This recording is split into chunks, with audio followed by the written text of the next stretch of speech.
How to fetch data from multiple APIs at a single time? This question actually boils down to how to handle multiple promises at a single time. Her promises के दो results होते हैं, या तो वो resolve होता है या फिर वो reject हो जाता है. अगर वो resolve हो जाता है तो हम लोग dot then function का use करके उसकी values निकाल सकते हैं, और अगर वो reject हो जाता है तो हम लोग dot catch function का use कर सकते हैं. मेरे पास यहाँ पे दो promises है, P1 1 सेकंड के बाद resolve होता है और P2 2 सेकंड के बाद resolve होता है. एक तरीका तो यह है कि मैं individually promises को handle करूँ dot then dot catch लगा के. बट अगर सेम टाइप के मेरे पास और भी बहुत सारे प्रोमिसेस है तो मेरा कोड बहुत ज्यादा लेंदी होने वाला है. दूसरा तरीका यह है कि मैं promise डॉट ऑल फंक्शन का यूज करूं, जो कि एक आइटरेबल ऑफ प्रोमिसेस लेता है और उनको एसिंक्रोनस मैनर में रिजॉल्व करता है. अगर ये सारी प्रोमिसेस रिजॉल्व हो जाती है तब ये डॉट देन फंक्शन के अंदर जाता है. अगर एक भी प्रॉमिस रिजेक्ट हो जाती है तो ये डॉट कैच फंक्शन के अंदर जाता है. पहली प्रॉमिस जो सबसे पहले रिजेक्ट हुई होती है उसका ही एरर मैसेज तुम्हें यहाँ पे देखने को मिलेगा. मैंने अभी एक P3 प्रॉमिस बनाया जो कि इंस्टेंटली रिजेक्ट हो जाता है. यहाँ पे प्रॉमिस 3 रिजेक्टेड आ गया जो कि प्रॉमिस 3 का एरर मैसेज था, बट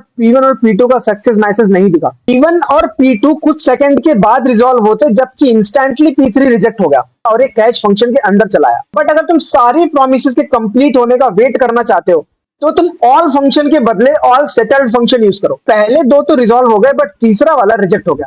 अगर तुम यहाँ पे कुछ नॉन प्रॉमिस वैल्यूज डालोगे तो वो उसको इग्नोर कर देता है, जैसे तुमको तुम्हारी क्रश ने किया था.